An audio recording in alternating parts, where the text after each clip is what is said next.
¿no? A la clase virtual.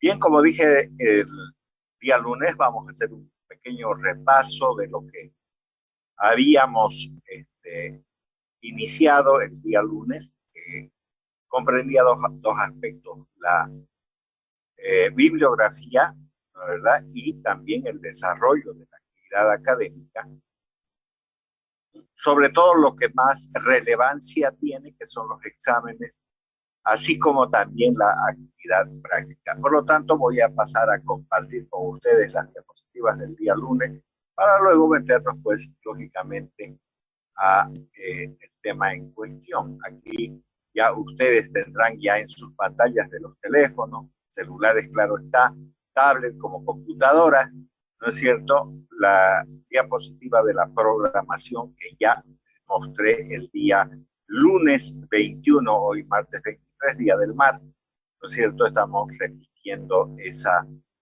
actividad que la vamos a hacer mucho más rápida que el día lunes. Como pueden ver, ahí dice programación.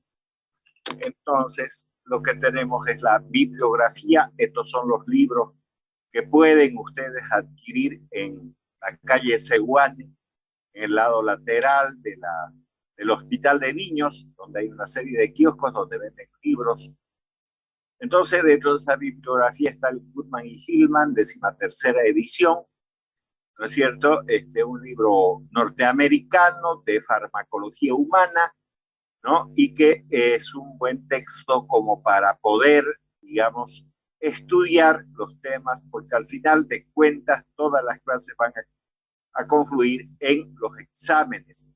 El segundo libro es el Jesús Flores. Entonces, este libro es de origen español, o sea, europeo, y entonces este libro también se vende en fotocopias en la calle Sehuane, donde hay una serie de kioscos y ustedes buscarán los mejores precios. Y solo les recomiendo que revisen hoja por hoja, porque a veces vienen pésimas impresiones, a veces duplicaciones y falta de hojas también. Así que es cuestión de que ustedes revisen con paciencia antes de adquirir de manera rápida el Katsun Bertrand. Bueno, habrá que decir que el Jesús Flores es 7ª edición, el Katsun Bertrand, entonces otro libro de farmacología de origen norteamericano, mucho más reducido que el Goodman y Hillman, pero no deja de ser un buen libro. Luego tenemos el Velázquez, que es un libro también de origen español, o sea, es de origen europeo. Si ustedes quieren, muy interesante el libro, tiene muchas actividades clínicas farmacológicas, eso lo hace mucho más interesante. Y finalmente el libro de Manuel Litter, que no ha mejorado absolutamente nada, porque después de que falleció el autor, solo se han hecho reimpresiones, pero no nuevas ediciones. Por lo tanto, no es un libro que les estoy recomendando, aunque lo he puesto porque esa bibliografía que ustedes están observando, obligatoriamente es de donde yo voy a sacar los exámenes, sobre todo de los dos libros primeros, el Goodman y Hillman y el Jesús Flores, así que el que quiera adquirir cualquiera de ellos está bastante bien. El manual del Litter es muy importante, pero no quiero que lo compren. Hay unas fotocopias, sobre todo para la primera práctica que ustedes van a hacer, porque yo voy a hacer la primera práctica. Entonces, la segunda, que es la primera de ustedes, entonces, de la página 53 sacarán, no es verdad, los conceptos, porque ustedes tienen que estudiar. Y yo voy a preguntar, como dije en la anterior clase. Bien, entonces ya ahí tenemos la bibliografía. Ahora nos vamos a pasar al siguiente punto, ¿no es cierto?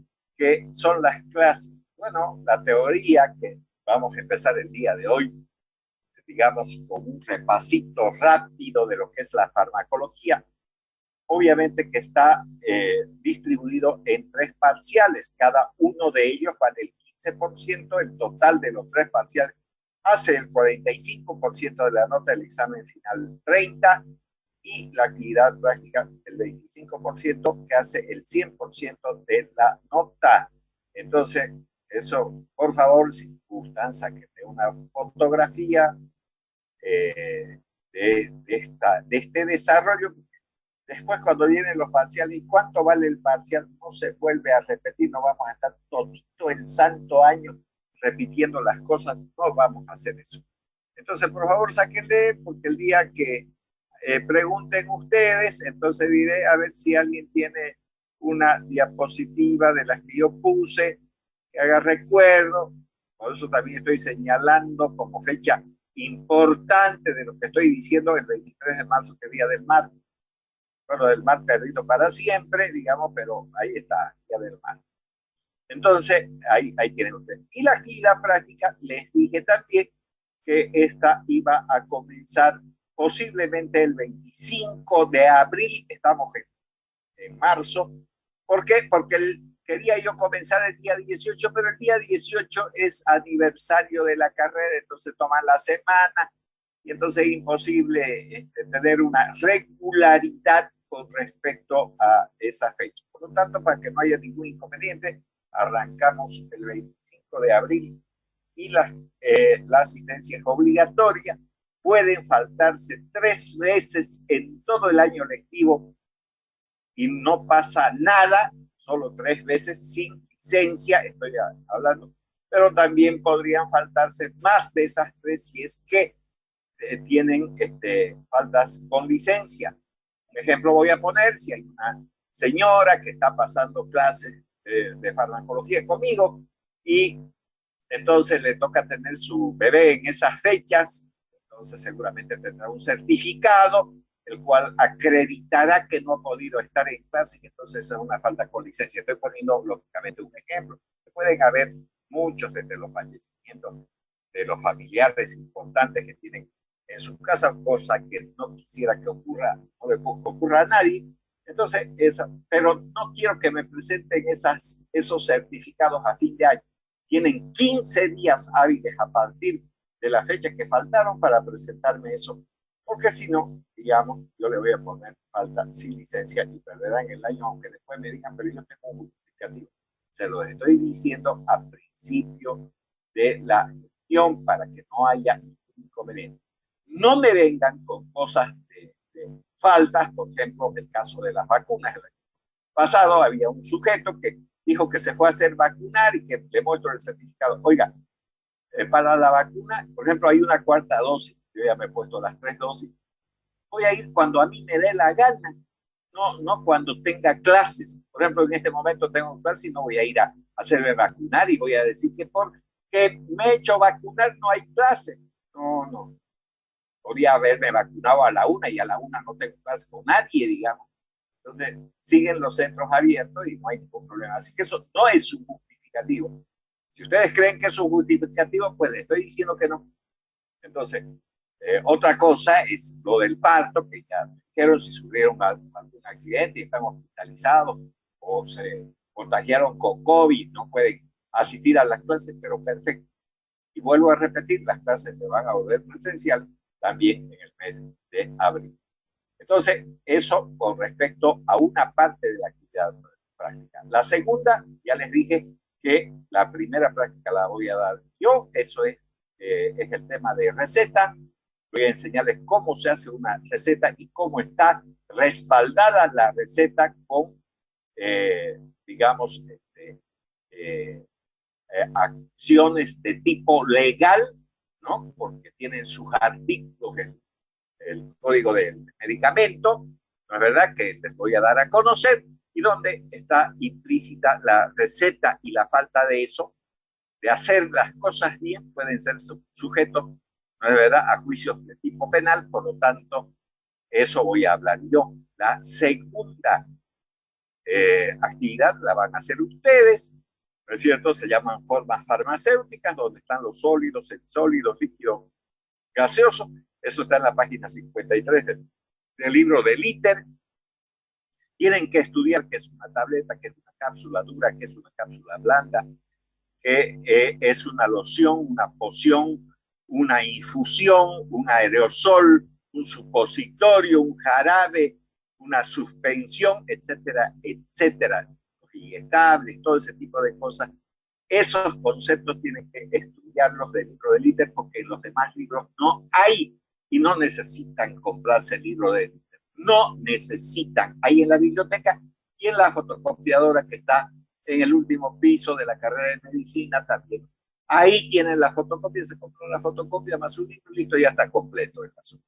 Entonces, eso es todo lo que tengo que decir con respecto a esto. Y lo último que voy a decir, si hay alguien, voy a volver a repetir, que tenga una religión de los sabatistas, por favor, retírese de mi grupo, porque yo tomo los exámenes los días sábados, los exámenes son presenciales, y si alguien dice, ¿por qué va a tomar los sábados? ¿Por qué no nos toma en el horario que tenemos clase? Bueno, yo tengo un grupo A que pasa en la mañana y otro B. No voy a hacer dos exámenes porque si hago dos exámenes van a decir, ah, no, a los del grupo A le hicieron facilito, a nosotros nos hicieron un examen difícil y entonces por eso existe la cantidad de reprobados o lo que sea. No quiero tener esos inconvenientes, que todo el mundo va a dar el examen un solo día, que va a ser el sábado. Y en segundo lugar, si ocupo o digamos cualquier otro día, tienen clases de otras asignaturas y tampoco me gusta ser abusivo con los demás colegas que tienen clases, ¿no es cierto? Y entonces quitándole las aulas, con seguridad, entre 2 a 3 aulas voy a ocupar para que ustedes puedan dar examen. Por lo tanto, el sábado en la tarde, ¿no es cierto? Tipo 1:30, 2 de la tarde, donde ya no existe clases teóricas de ninguna índole, entonces yo voy a tomar los exámenes. Por lo tanto, la gente de los sábados va a decir, yo no puedo asistir porque mi religión no me permite. Oiga, la universidad viene su nombre de universalidad. Hay universalidad de criterios políticos, religiosos, lo que sea, pero no me puede obligar una persona a que haga un examen especial por nada más que sabatino. O sea, adapta al sábado o no hay, prefiero no tenerlo de estudiante, puede ser el mejor estudiante. Perfecto, yo no tengo ningún inconveniente, cámbiense con la doctora Dager, creo que ya tiene mayor paciencia con respecto a este aspecto también. Además, toma exámenes orales y entonces no sé cuántos días tarda, pero la cosa es que puede tener ahí una alternativa con respecto a ese hecho también. Muy bien dicho esto, entonces, no sé, tal vez si hay alguien que se acaba de incorporar a este grupo y que quiera hacer alguna pregunta al respecto, estoy presto de contestarle, abren su micrófono y listo, yo no tengo ningún inconveniente. Si no hay nadie que quiera hacer ninguna pregunta, entonces yo voy a pasar a la segunda parte, que es ya metiéndonos un tantito al tema en cuestión, ¿no es cierto? Que es justamente, digamos, el temario que vamos a ir haciendo de a poco para que en otra oportunidad, cuando llegue probablemente el mes de mayo, estemos dando el primer parcial, ¿no?, de la asignatura. Muy bien, si hay alguien que quiera preguntar, por favor.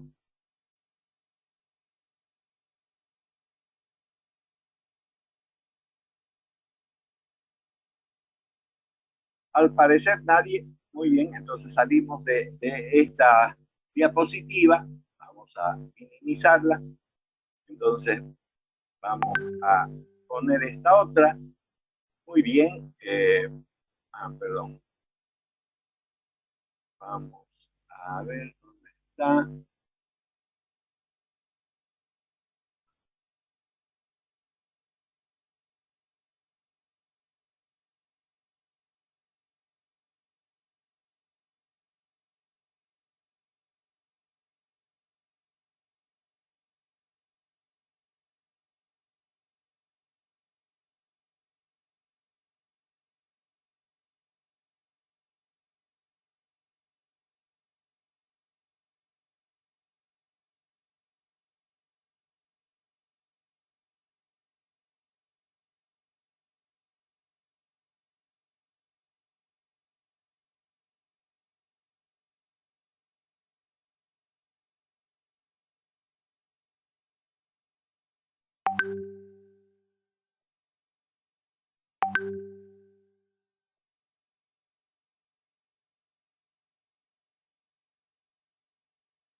Bueno, entonces vamos a empezar la clase, ¿no es cierto?, del día de hoy, una vez que ya hemos repasado el asunto de la programación académica. No sé si alguien ha escuchado o ha visto la programación académica. Entonces vamos a meternos a este tema de la farmacología, que es la clase del día de hoy. Si hay alguien que quiera, vuelvo a repetir, a hablar a través del micrófono, pues tiene también la libertad de hacerlo o preguntar. Voy a agrandar las diapositivas. Si alguien también me puede decir que la está viendo ya en toda la pantalla, bienvenido. Bien, como dice aquí la palabra farmacología, eso es lo que vamos a llevar el presente año. Entonces, en ese sentido, vamos a desarrollar este tema que lógicamente es muy importante tenerlo presente. Muy bien, ahí tienen ustedes ya en sus pantallas entonces farmacología y concepto. Entonces vamos a definir lo que es la farmacología. Bueno, vamos a decir que la farmacología es una ciencia y al ser una ciencia quiere decir que está sometida a investigaciones, ¿no?, para resolver los problemas de las enfermedades. Que quede claro, si alguien está estudiando medicina, cree que va a curar a la gente, pues no lo va a hacer, no va a curar a nadie, porque en realidad más del 80%, por qué no decirlo, 90% de las enfermedades no se curan, no se curan. Solo un 10% de las enfermedades, todas las enfermedades tienen un tratamiento, ya sea quirúrgico o ya sea medicamentoso. Lo demás no se cura. Por ejemplo, la sífilis sí se puede curar con la penicilina, siempre que esté en el estadio primario. Si hay una amigdalitis producida por un estreptococo, sí se puede curar con los medicamentos. Pero la diabetes, la hipertensión arterial, el COVID, el SIDA, etcétera, etcétera, el mongolismo, lo que quieran ustedes, no se cura. Fíjense que hay gran cantidad de diabéticos y ninguno se cura. Toma medicamentos, ¿no?, para controlar la enfermedad, no para curar, para controlar la enfermedad. Entonces, la mayor parte de estas patologías, digamos, se puede controlar, eso sí, y solo un 10% curar. Entonces, de nuevo, la farmacología es una ciencia que tiene por objeto, tiene que tener un objetivo esa ciencia, ¿no? Entonces, de estudiar las drogas, principios activos, sustancias químicas, ¿no?, medicamentos, el término que ustedes quieran utilizar, que es sinónimo de fármaco, y que en interrelación con el ser humano, esa sustancia química, ese fármaco en interrelación con el cuerpo humano, entonces puede curar. Entonces, ¿qué enfermedades se curan? Muy pocas, ya les he dicho. Por ejemplo, se podría curar una anemia ferropénica si ustedes le administran hierro. Ustedes pueden curar la sífilis si le aplican, digamos, penicilina cuando está en el estadio primario. Si ustedes tienen un paciente que tiene una amigdalitis por estreptococo, con penicilina o antibióticos beta-lactámicos se cura. Pero todas las enfermedades se curan, no. Entonces, esta ciencia que tiene por objeto el estudio y la interrelación con el ser humano de las drogas, fármacos, medicamentos, lo que sea, digamos, entonces tenemos 10 minutos, se va a cortar y vuelven con el mismo enlace. Entonces, ese concepto que estamos teniendo, ¿no es verdad?, sirve para curar, y ya dije que se puede curar.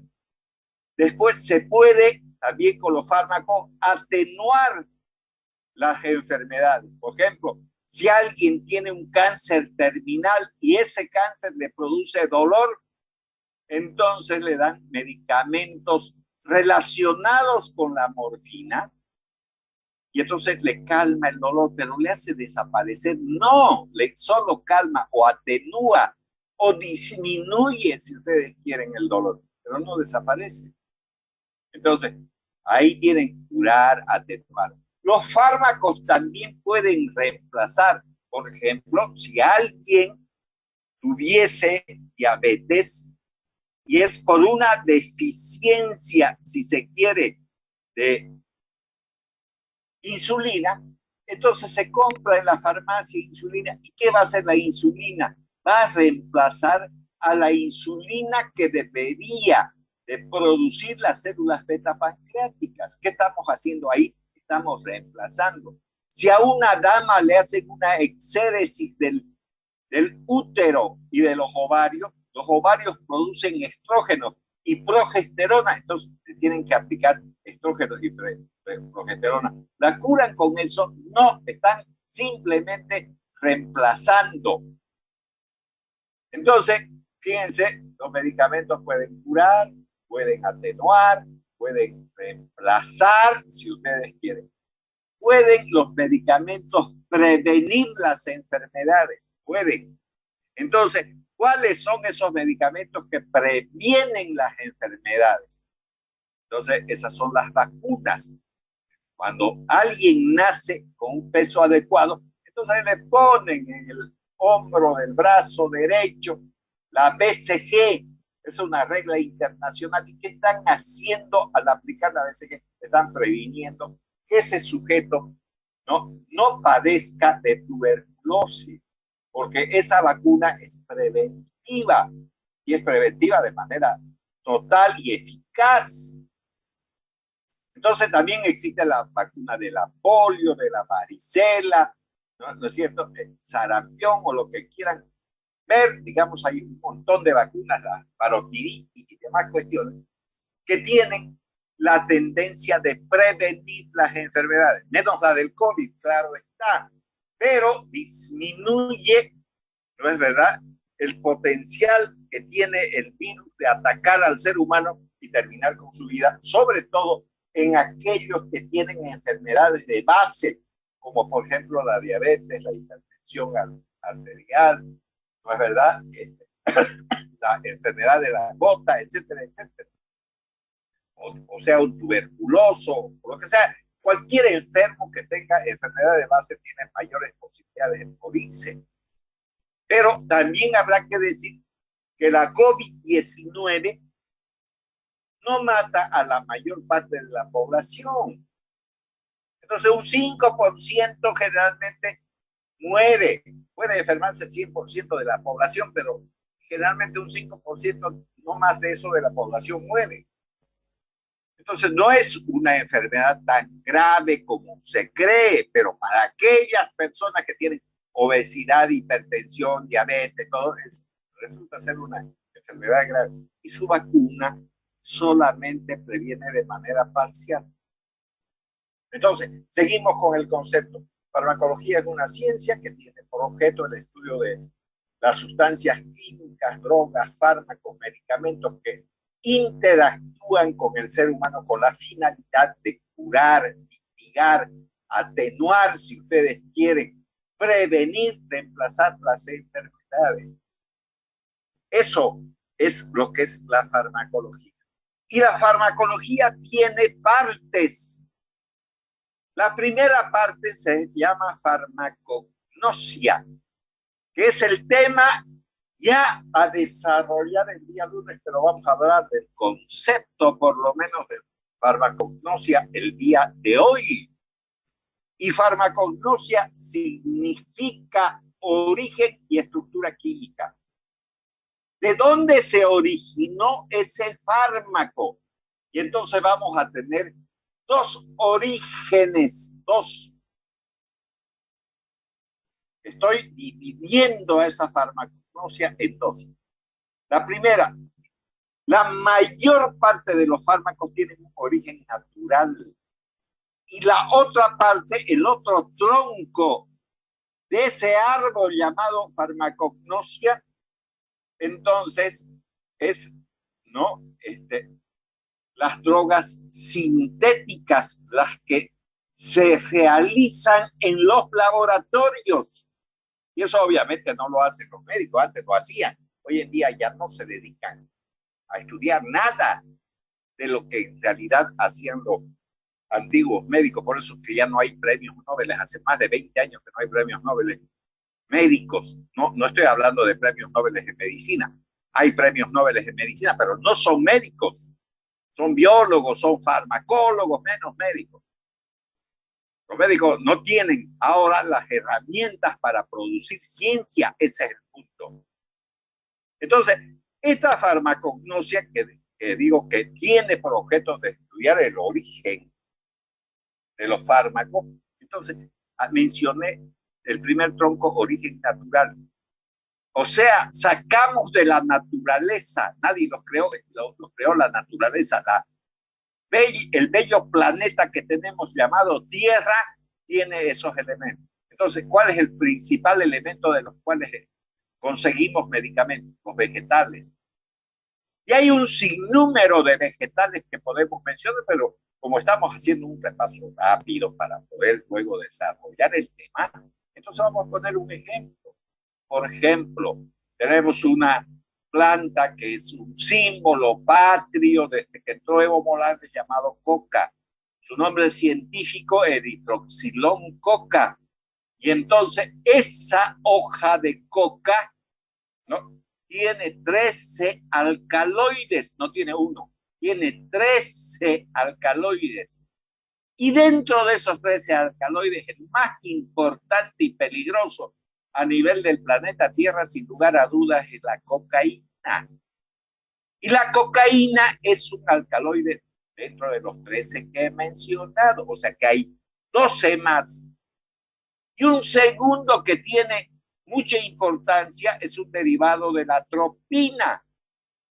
Entonces, si alguien agarra unas cuantas hojas de coca, 4, 5, 6 hojas de coca, y pone en un vaso con agua caliente, entonces se hace una infusión o un té, como quieran verlo. Y entonces toman para el dolor de estómago. ¿Es la cocaína la que calma el dolor del estómago?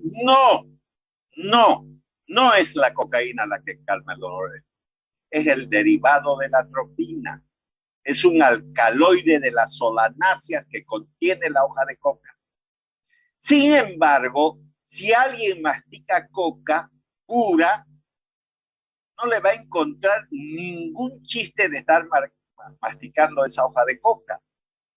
Entonces, ¿qué tiene que hacer para encontrarle el camino a la drogadicción? Entonces, es meterse esas hojas de coca junto al bicarbonato. ¿Por qué al bicarbonato? Porque la boca es ácida. Y aunque la juventud cuando está enamorada dice, ¿qué besos más dulces? No es ningún dulce el beso, es ácido, porque la boca es ácida. 6.8 su pH. Si le ponen entonces bicarbonato de sodio y mastican la coca, entonces sí, en la boca se va a absorber la cocaína. Y entonces, ¿en qué se convierte esa persona que está masticando coca? En un cocainómano. Le guste o no le guste a la gente, así es el asunto.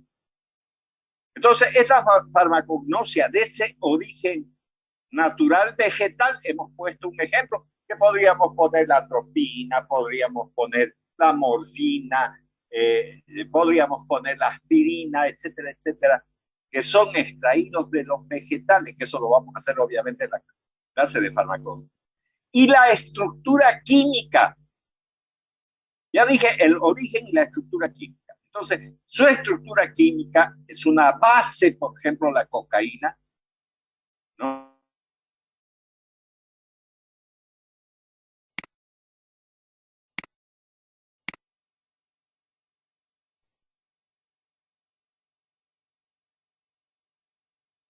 Bien, muy bien, seguramente también ya tienen en sus pantallas la diapositiva, se cortó, les dije que entren nuevamente por el mismo enlace porque solo tengo 45 minutos. Una vez que se termine este periodo, entonces se suspende también la clase y ya no vuelven a entrar más, aunque falte, digamos, el tiempo para que nosotros concluyamos la clase.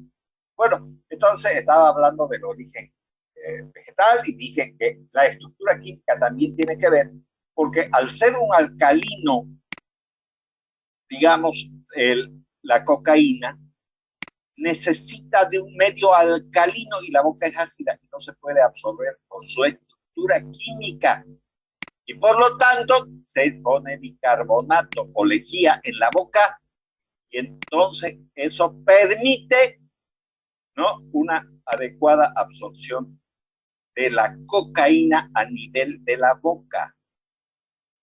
Bien, dentro de ese origen natural también tenemos otros de origen natural. Por ejemplo, los minerales. ¿Cuáles son fármacos de origen mineral? Por ejemplo, el agua. Si ustedes van a una farmacia y necesitan de agua destilada, que vienen en ampollas para diluir, por ejemplo, la penicilina, entonces agua destilada es un fármaco. Es el agua normal que se ha sometido a destilación, que es como cuando está hirviendo la tetera o la caldera o lo que le quieran llamar, ¿no? Y entonces en la tapa se forman gotas de agua, eso es agua destilada. Pero hay aparatos que destilan el agua. Pero eso no significa que se pueda administrar por vía intravenosa el agua destilada, porque además tiene que estar purificada. ¿Y qué significa eso? Que tiene que estar estéril, no solamente ser destilada, sino, digamos, esterilizada. El agua de lluvia es un agua también destilada, porque los mares, los ríos, con el sol calientan y se evapora el agua, se forman las nubes y entonces vuelve a caer a la tierra. ¿Y qué es esa agua? Es agua destilada, pero ¿está purificada? No. Entonces, para ponerse una inyección, sí tienen que purificarla, tienen que someterla, digamos, a una esterilización para poder. Lo mismo ocurre con los sueros. También podríamos mencionar, ¿no?, el hierro para realizar tratamientos, ¿no es cierto?, de anemias por deficiencia del hierro, que se llaman anemias ferropénicas.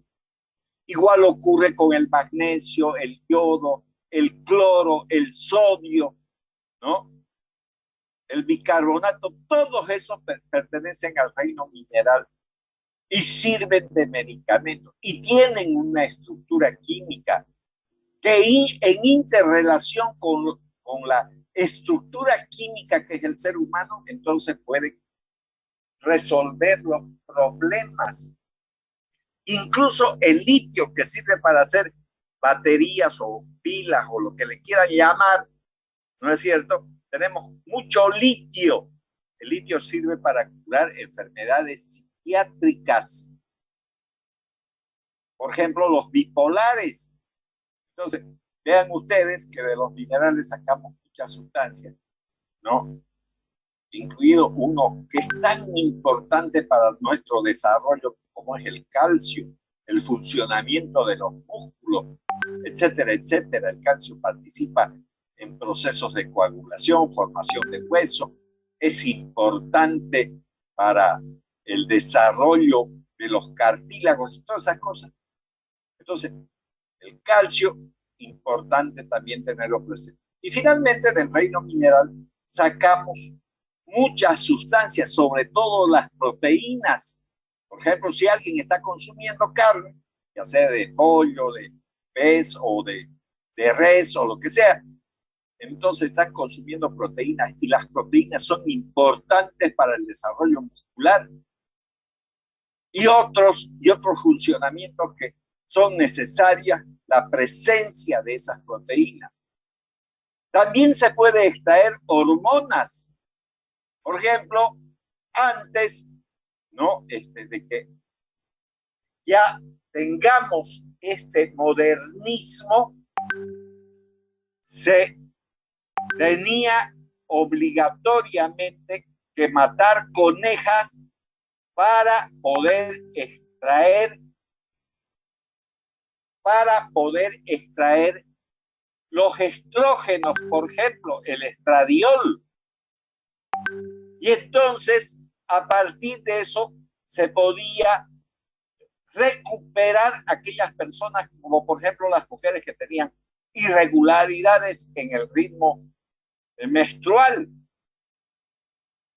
¿no? Y a partir de esos principios, entonces se crearon drogas semisintéticas y luego sintéticas, y hoy en día hay un montón de drogas sintéticas que se sintetizan en el laboratorio.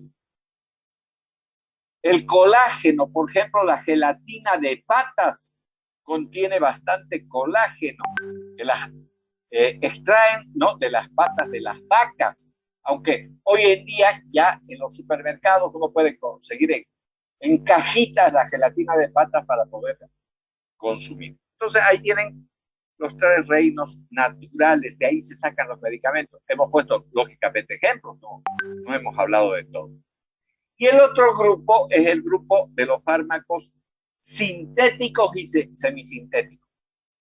Y eso se hace en el laboratorio, no se hace en otro lado. ¿Los médicos hacen eso? No, los farmacólogos hacen eso. Entonces, los que realizan investigación no son los médicos, son los farmacólogos. Entonces, vean ustedes lo que les estoy diciendo. Parecería que la medicina es una ciencia, pero hoy en día ya no la es, porque no hay ningún médico que investigue nada. Les preguntan normalmente de las enfermedades, si quieren les relato del COVID. El COVID, obviamente, que fue visto por un médico que vio al enfermo con COVID, pero ¿qué hizo? No sabía qué diablos era. Y entonces, ¿qué hizo? Le pidió exámenes de laboratorio. ¿Y qué le contestaron los del laboratorio? Aquí hay un coronavirus que no es propio de los seres humanos, ¿no es cierto?, del cual está infectado su paciente. ¿Quién le dijo eso? ¿El médico le dijo? No, el del laboratorio le dijo.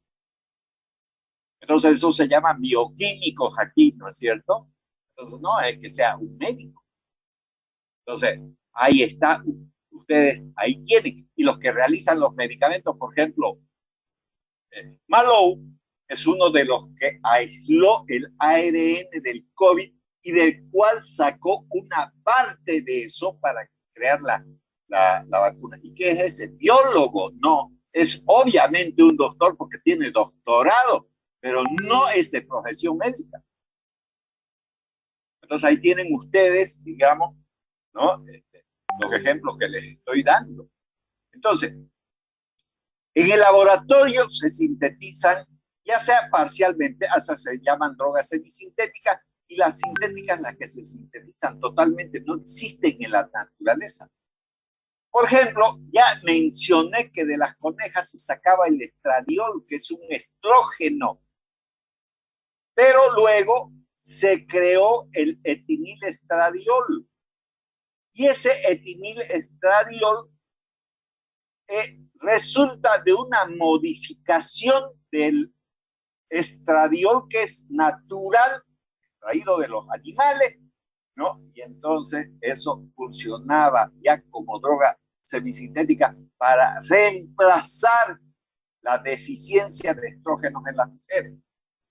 Después de eso, dijeron, ¿para qué vamos a estar matando animales si podemos sintetizar en el laboratorio un producto que reemplace el estradiol? Y se creó el etilestilbestrol. El dietilestilbestrol, ¿no?, es un estrógeno que reemplaza al estradiol. Y entonces tenemos una droga que fue creada en el laboratorio. Las benzodiazepinas son drogas semisintéticas, perdón, son drogas sintéticas. No hay en la naturaleza, no existe. Entonces se crean en el laboratorio eso. Y lo mismo ocurre con los medicamentos para el tratamiento del SIDA. Se crean en el laboratorio y por lo tanto, si son creados en el laboratorio, ¿qué son entonces? Son drogas sintéticas. Entonces, ustedes ahí tienen la importancia que tiene la farmacognosia. Y vuelvo a repetir, no se acabó la clase de farmacognosia con lo que estoy diciendo ahorita, solamente estamos haciendo un repaso. Vamos a comenzar eso el lunes. La otra parte de la farmacología es la farmacodinamia. Ustedes ahí ven esa diapositiva, dice farmacodinamia. ¿Y dinamia qué significa? Acción del fármaco, eso significa. Entonces, la acción dinámica entre el fármaco, que es una estructura química, y el organismo humano, que es una estructura química, entonces genera la acción de los fármacos. Por ejemplo, si yo diría que en este momento tengo fiebre o tengo un dolor de muela y me tomo una aspirina, entonces yo tengo que saber como médico dónde actúa y cómo actúa la aspirina. Porque si no sé, ¿para qué voy a recetar si no sé? Entonces, obligatoriamente el médico tiene que saber la farmacodinamia de los medicamentos, porque si no sabe, está actuando de mala manera. Ya, muy bien. Ahora, vamos a esa farmacodinamia que significa acción de los fármacos. Entonces, ¿qué es la acción del fármaco? Es la interacción entre la estructura química de la célula, llamadas receptores, ¿no es verdad?, del organismo humano con el fármaco que se ha administrado. Porque si ese fármaco no actúa sobre las células, enzimas, núcleo o lo que sea del organismo humano, no va a tener acción farmacológica. Por ejemplo, la aspirina. La aspirina, todo el mundo sabe que baja la fiebre, que calma el dolor, etcétera, etcétera. Pero ¿cómo lo hace? ¿Cómo lo hace? Entonces, inhibe unas enzimas que se denominan ciclooxigenasa, que provienen del ácido araquidónico. Y el ácido araquidónico proviene de los lípidos de las membranas celulares. Entonces, de esa ciclooxigenasa existen tres. ¿Y qué hace la aspirina? Se une a la estructura química de la ciclooxigenasa y las bloquea. Y al bloquearla, entonces no deja que se produzcan las prostaglandinas.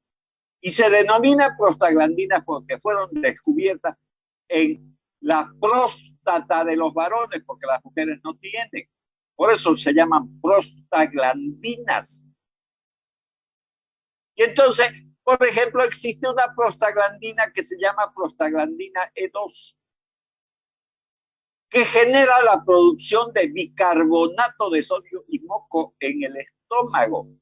Pero si usted la bloquea con la aspirina a esa ciclooxigenasa, entonces no se produce prostaglandina y entonces no se produce bicarbonato de sodio ni moco y entonces el ácido clorhídrico que produce el estómago provoca úlceras. La aspirina provoca úlceras, sí. ¿Por qué lo hace? Porque bloquea la ciclooxigenasa. Y al bloquear la ciclooxigenasa, inhibe la producción de prostaglandina, sobre todo la E2. Si eso inhibe, entonces no se produce moco y bicarbonato y entonces de esa manera se produce la úlcera. ¿Qué les estoy diciendo yo como médico? Que sí sé cómo actúa la aspirina y sé qué es lo que voy a hacer con el paciente. Pero si no supiera, mejor no lo dé. No lo dé. Porque si no sabe, ¿a qué se mete? Como el individuo ese odontólogo que ahora es prefecto del Beni, ¿no? Que no tienen la más peregrina idea de la mezcolanza de medicamentos que daba para el COVID. Y la gente creía que se curaba. Ya les he dicho, más del 80%, 90% de la población se cura sola, sin medicamentos. Pero los que están enfermos, no. Entonces ahí tienen ustedes el concepto de farmacodinamia. Se llama acción del fármaco. Y los médicos tienen que saber la acción del fármaco. Porque si no la saben, entonces mejor que no se meta a usar ese medicamento. El tercer punto, ¿no?, de cómo está estructurada la farmacología es la farmacocinética. Y la farmacocinética comienza en la absorción.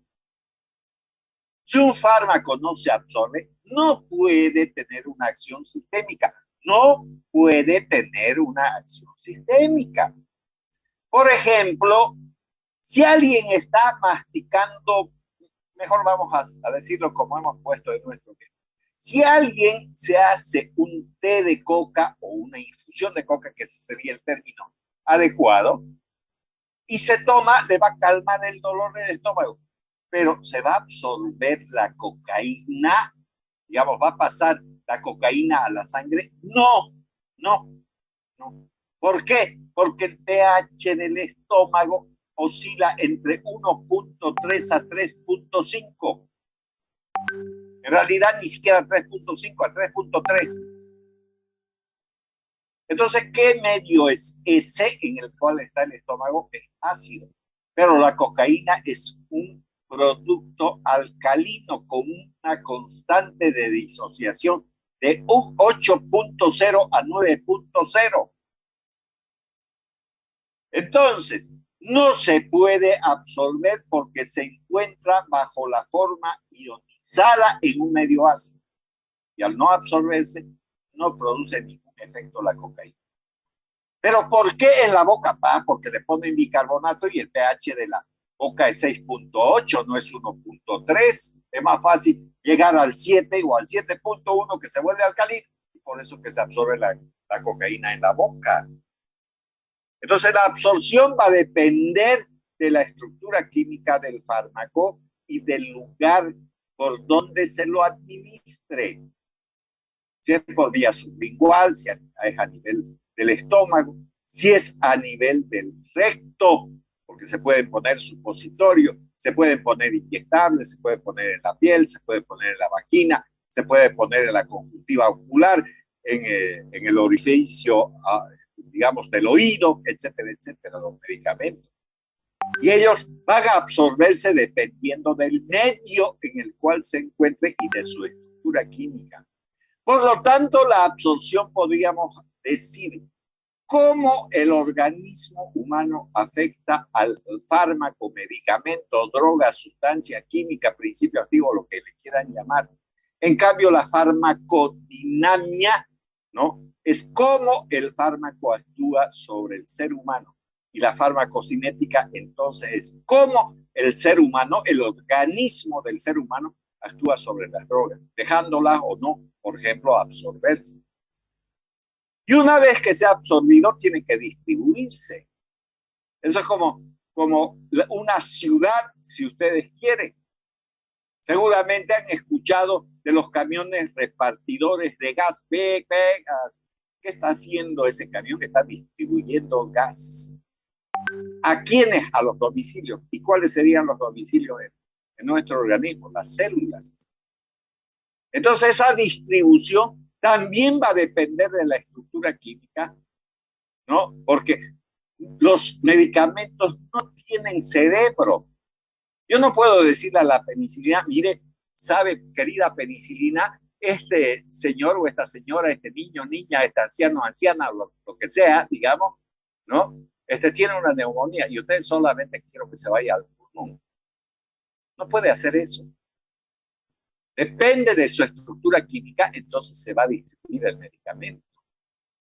Por ejemplo, si alguien tiene una meningitis y un antibiótico X no atraviesa la barrera hematoencefálica, entonces de nada sirve que usted le dé porque no va a atravesar esa barrera. Y si no atraviesa, por muy eficaz que sea contra el germen que está produciendo la meningitis, no lo va a curar nunca. No lo va a curar nunca, porque no atraviesa la barrera hematoencefálica el bendito medicamento. Entonces, ¿tengo que saber la distribución? Claro que sí. Si no sé cómo se distribuye, ¿cómo le voy a dar a un paciente eso? Si alguien quiere hacerse operar el ojo y tiene una conjuntivitis, no lo van a operar hasta que no se cure la conjuntivitis. ¿Por qué? Porque cuando introduzcan los instrumentos para realizar la operación ocular, por ejemplo, del cristalino, le van a meter la infección que está en la conjuntiva. Y entonces yo tengo que buscar medicamentos que puedan concentrarse de mejor manera y actuar sobre los gérmenes que están produciendo esa infección. Si no sé la distribución, no voy a poder entender este problema. Finalmente, vamos a pasar ya no a la distribución, sino a la biotransformación. Hay medicamentos que se transforman en elementos que no tienen acción farmacológica. Y entonces, pero son de mejor manera eliminados por el organismo humano. ¿Y dónde se lleva a cabo esa biotransformación? Generalmente en el hígado. El hígado es el laboratorio del organismo, pero solo en el hígado hay biotransformación. No, también a nivel renal, a nivel del sistema nervioso, en la sangre también ocurre. Bueno, en otros tejidos, pero el mayor órgano que destruye a los medicamentos, por eso es que los médicos dan cada 6 horas, cada 8 horas. ¿Por qué creen que dan los medicamentos cada 8 horas? Porque al biotransformarse pierden su actividad farmacológica. Y al perder su actividad farmacológica deja de tener acción. Y entonces no es arbitrario decir cada 6 horas, cada 8 horas, cada 12 horas. No es arbitrario. Tiene una razón de ser por la biotransformación. Pero hay medicamentos que son inactivos. Usted los compra y son inactivos. No hacen lo que dice el prospecto.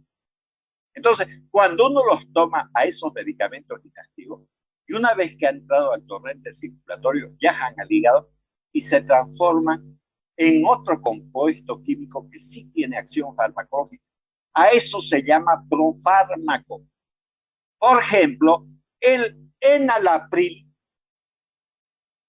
es un fármaco que sirve para reducir la presión arterial. O sea, es un antihipertensivo. Pero el enalapril no tiene acción farmacológica. Y entonces, ¿qué hacemos? Consumimos el enalapril, se absorbe a nivel del intestino, entra al torrente circulatorio y en el hígado se transforma en enalaprilato. Y ese enalaprilato es el que baja la presión arterial, no el enalapril. O sea, ¿qué les estoy diciendo con esto? Que si hay una persona que está enferma del hígado, por ejemplo, tiene una hepatitis, no va a poder biotransformar el enalapril. Y si no lo transforma, no le va a bajar la presión. Porque tiene que estar bien el hígado para que lo transforme en enalaprilato. Y ese enalaprilato recién es el que baja la presión arterial. Entonces, ¿tengo que saber esa biotransformación de los fármacos? Sí, por lo que acabo de mencionar. Finalmente, los fármacos tienen que eliminarse fuera del organismo, no pueden estar permanentemente dentro del organismo. Y entonces el órgano más importante de la eliminación de fármacos, sin lugar a dudas, es el riñón, pero no es el único. Recuerden que muchos anestésicos generales se ponen por inhalación y se eliminan a través de la vía respiratoria, incluyendo el alcohol. Si alguien consume bebidas alcohólicas, al día siguiente está con un tufo de alcohol que le sale del pulmón. Entonces la excreción no solamente renal, es pulmonar, es térmica, puede excretar por la leche materna. Y una mujer que está dando de lactar puede hacerle tomar esa leche con altas concentraciones del fármaco a su bebé. Entonces la excreción también es importante tenerla presente. Y vuelvo a repetir, el único órgano de la excreción es el riñón. No. Se puede excretar fármacos por la sudoración, se puede excretar fármacos por las lágrimas, Se puede excretar los fármacos a través de la saliva. Se puede excretar los fármacos a través de las heces fecales. Y sin lugar a dudas, ¿no es cierto?, a través de la orina, porque el riñón genera orina y ahí va a ir, digamos, casado con el medicamento que ha consumido, siempre y cuando se excrete por esa vía. Y si se trata de los gases anestésicos, entonces el pulmón es el órgano más importante de la excreción de ellos. Por lo tanto, todo eso tiene que saber el médico. Si no sabe, entonces aquí se mete a dar los medicamentos. Luego tiene que también saber sobre la toxicología. Los efectos tóxicos. Recuerden que cuando hemos definido el término farmacología, nos hemos referido a sustancias químicas, principios activos, drogas, fármacos, medicamentos, lo que le quieran llamar. Y entonces estas estructuras químicas pueden generar efectos tóxicos, que generalmente es cuando una persona recibe más de la dosis adecuada. O sea, la parte toxicológica está relacionada con la dosis. Siempre, no siempre. En la mayor parte de los casos, sí.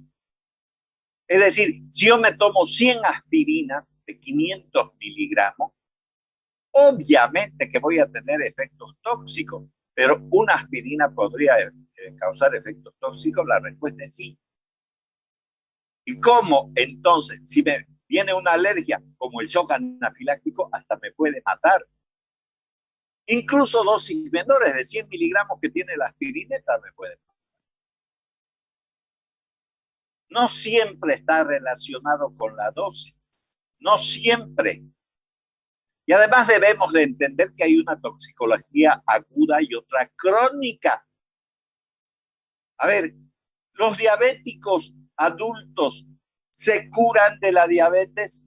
No, en 10 minutos se termina y una vez que se termine nos retiramos del aula, no vuelven a entrar, faltan 10 minutos.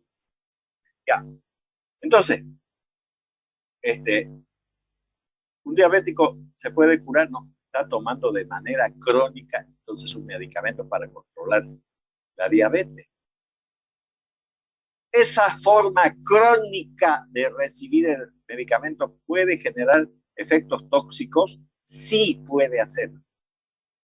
Porque si se está acumulando en el organismo, va a haber un momento en que va a tener manifestaciones tóxicas de ese medicamento, lo mismo que los pacientes que tienen hipertensión, etcétera, etcétera. O sea, no siempre la toxicología está relacionada con la dosis. Aún con dosis normales puede producirse efectos tóxicos. Y puede incluso haber personas que tienen deficiencias enzimáticas. Fíjense en la palabra que estoy utilizando, deficiencia, no estoy diciendo ausencia, estoy hablando de deficiencia. La deficiencia quiere decir que sí tiene, pero en menor cantidad de la que debería de estar en el organismo. Entonces, esa deficiencia, ¿no?, enzimática puede provocar efectos tóxicos. Por ejemplo, la primaquina es un fármaco que sirve para el tratamiento del paludismo. Si a todos nosotros nos administran primaquina porque tenemos paludismo, poca gente va a tener efectos tóxicos. ¿Y quiénes van a tener efectos tóxicos? Aquellos que tienen una deficiencia en sus glóbulos rojos de glucosa 6-fosfato deshidrogenasa. Esa enzima llamada glucosa 6-fosfato deshidrogenasa, si está ausente o disminuida en el organismo de los seres humanos, provoca entonces la anemia hemolítica la primaquina en esas personas que tienen deficiencia enzimática. Entonces, la pregunta del millón. ¿La primaquina produce anemia hemolítica en todos los sujetos que consumen? No, no. Solo en los pacientes que tienen deficiencia de glucosa 6-fosfato deshidrogenasa. ¿Y eso es un efecto tóxico? Sí, es un efecto tóxico. Muy bien, la toxicología también entonces es una cosa importante de los fármacos. Bueno, ahora la farmacotecnia. ¿Cómo se presentan los medicamentos? Porque usted cuando haga receta tiene que poner la farmacotecnia del medicamento que quiere. Por ejemplo, usted podría decir que X fármaco va a tomar en tableta, entonces tiene que poner las tabletas. ¿Cuál es la farmacotecnia? Entonces, los farmacólogos a través de procesos técnicos generaron esas tabletas. Si lo quiere en cápsulas, tiene que poner cápsulas. Si lo quiere en jarabe, lo tiene que poner en jarabe. Si lo quiere en suspensión, en suspensión. Si lo quiere en inyectable, tiene que poner eso, porque ¿cómo va a adivinar el farmacéutico que está al frente de una farmacia? ¿Cómo va a adivinar si no pone eso? ¿No? Entonces, importante la farmacotecnia. Es decir, la forma de presentación del fármaco, quieren crema, ungüento, colirio, supositorio, suspensión, inyectable, lo que sea. ¿No es verdad? Y luego tiene que saber muy bien las indicaciones terapéuticas. ¿Para qué va a usar ese fármaco? Y que quede claro, les voy a decir que hay fármacos que nacieron para una cosa y terminaron siendo para otra. Voy a poner un ejemplo. El ketoconazol es un antimicótico. Sin embargo, ya se lo ha retirado de ese capítulo en muchos libros. Y está ahora como parte constitutiva del tratamiento para aquellos pacientes que han recibido corticoides y evita la formación del síndrome de Cushing. Y los corticoides, recuerden que son producidos por la corteza suprarrenal. Y fíjense que ese antimicótico evita que se forme el síndrome de Cushing. Entonces, esa es una indicación terapéutica. ¿Sirve para los hongos? Sigue sirviendo para los hongos, ¿no? No es que haya perdido la capacidad de matar hongos, pero también puede servir para evitar el síndrome de Cushing, sí. ¿Cómo se llama eso? Indicaciones terapéuticas. Y usted tiene que escribirlas ahí, sí, en la receta tiene que escribirlas. Si no, ¿para qué le está dando? ¿No es verdad? Entonces, por ejemplo, el paracetamol solo tiene dos acciones terapéuticas importantes. ¿Cuáles son esas dos acciones terapéuticas importantes? Calmar el dolor, por un lado, y bajar la fiebre, nada más. Pero ¿sirve para el tratamiento de la artritis reumatoidea? No, no tiene acción sobre eso. Y por lo tanto, entonces el paracetamol no está indicado para resolver problemas de artritis reumatoidea. Pero sin embargo, si hablamos de los oxicamos que también pueden bajar la fiebre y calmar el dolor, como por ejemplo el piroxicam o el tenoxicam o el meloxicam, sí son antiinflamatorios potentes. Y dentro de eso, el meloxicam es el mejor para el tratamiento de las artritis reumatoideas. Y ese fármaco pertenece a los oxicamos. Entonces, no todos son iguales y tenemos que saber las indicaciones terapéuticas. Entonces, ponemos meloxicam en tabletas de 7.5 miligramos. Tengo que poner eso en la receta. ¿Y cómo va a tomar? Tome una tableta diaria, etcétera, etcétera. Ahí está. Entonces, esas son las indicaciones terapéuticas. El médico tiene que hacer su, tiene que hacer. Entonces, como ustedes pueden ver, hemos dado un repaso de manera rápida de toda la farmacología. El lunes vamos a comenzar con farmacognosia, solo con farmacognosia. Nos vamos a dedicar a describir detalladamente la farmacognosia.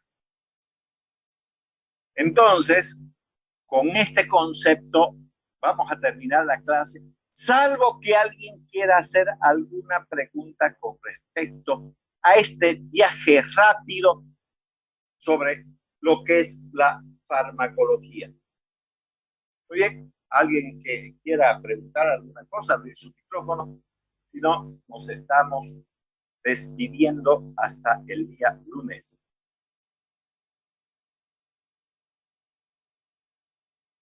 ¿Hay alguien que quiera preguntar algo? Parece que nadie. Bueno. Entonces, que tengan una muy buena noche.